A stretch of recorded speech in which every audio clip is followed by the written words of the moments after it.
So yes, let's talk today a little bit about email marketing and why email marketing is not dead. It is, in fact, very much alive. Uh, our inboxes back in the day were easy to keep clean. We were able to process all of the emails and respond to them in our inbox, and end the day with a nice clean inbox and start the next day anew. And it's not so easy anymore. There's so much spam coming in, a lot of phishing coming in, phishing emails coming in.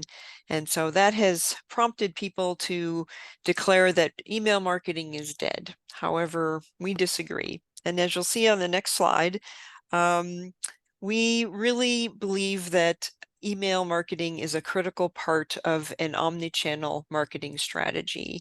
And we'll talk about that here for a minute. The marketing rule of 7 says that it takes 7 touch points before a person will start to pay attention to the message that you are trying to convey. That's a lot of time. That's a lot of messages to get out there. And so it's important to do that across different channels, whether it be social media, email marketing, advertising, whatever it might be. And that number is actually approaching 8 times now. So people may be paying attention to social media, but not to email, or paying attention to email and not advertising. So we have to blend all of that together in order to reach the ideal customer, as Scott was just discussing, and make sure that our messaging gets across to them. So why use email marketing? Since we know it is alive, why should we use it? And on the next slide, we'll see that a successful marketing strategy really relies on email. It is critical.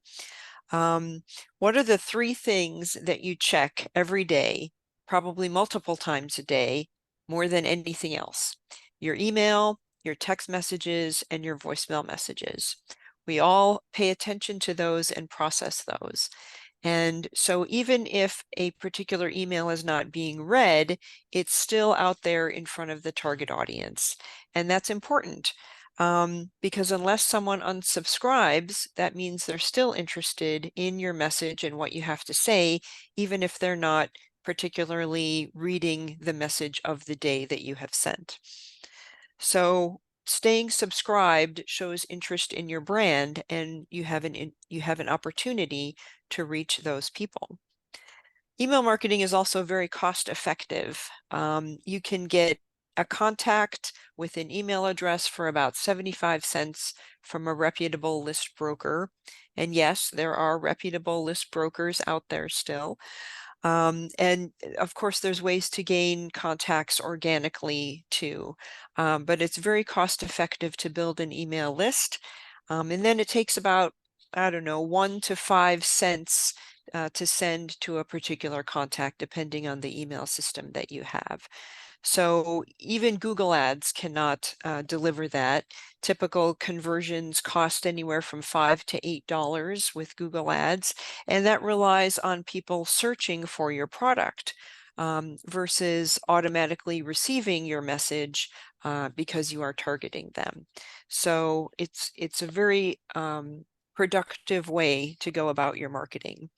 But it's important to be strategic in what you're doing. We don't want to do any kind of spamming, of course. We want our messages to be relevant, and that will help build the brand, build the awareness, and ultimately prompt your target customer to take action.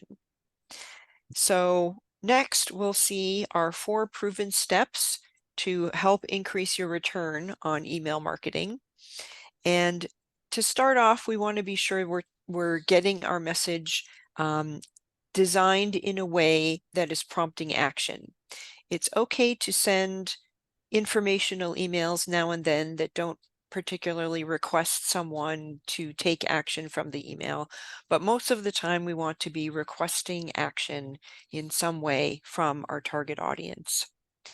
And so to do that, we pay attention to the different components of an email. The subject line is designed to prompt the recipient to open the email. The email content prompts the recipient to click through. What they click through prompts the recipient to take further action with your product, service, your brand, whatever it might be. So we start with the end in mind and we work backwards. We probably have a great website that has good content on it already, and that's the perfect starting point for any type of email campaign because we've already written that content, we already have images for that, and it's easy to draw from there. So that content could be anything. It could be a page on the website, it could be a landing page that's dedicated to one topic, video on YouTube, long form content on LinkedIn, or an article, whatever it might be. But we can direct to that existing content we already have. Extracting from that, we take smaller bits and pieces of that content and the images, and that's what creates our email for us.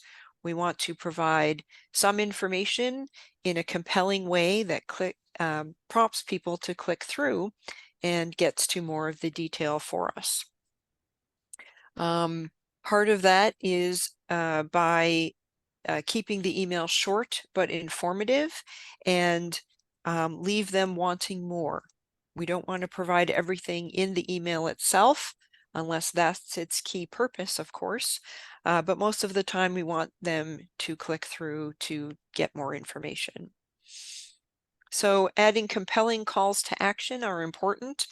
Taking that link and embedding it in different parts of the email behind text, images, buttons, whatever it might be. You can also direct to other parts of the website too, to your home page or the About page, if that's important. And just designing it so that we leave them wanting more and we have them click through. And then last but certainly not least, and very importantly, is creating an interesting subject line. It needs to be short but intriguing, ideally under 80 characters, not long. And there are a number of free subject line testers available on the internet, which I would encourage you to use.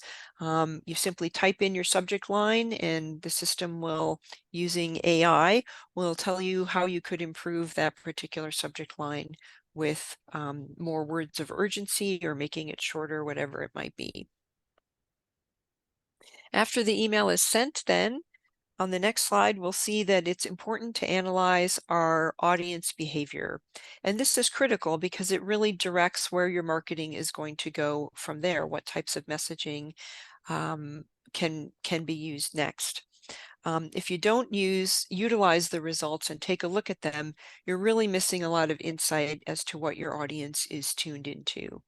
It's important to know the different metrics behind email marketing campaigns, a hard bounce from a soft bounce, a regular clicker from a unique clicker, etc.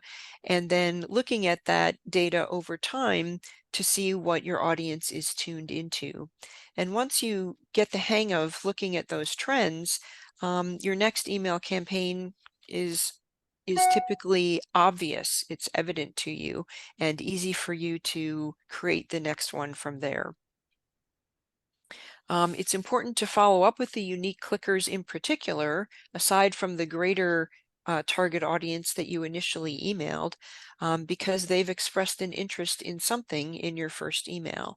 So you can email them directly, which is ideal, with another offer or another more detailed message to address the topic that they just clicked through on. And there's other actions that you can take as well. Going to LinkedIn and looking them up and asking to connect with them in a very hands-off kind of manner, emailing them directly with a one-to-one message, calling them if you have phone numbers and trying to connect that way.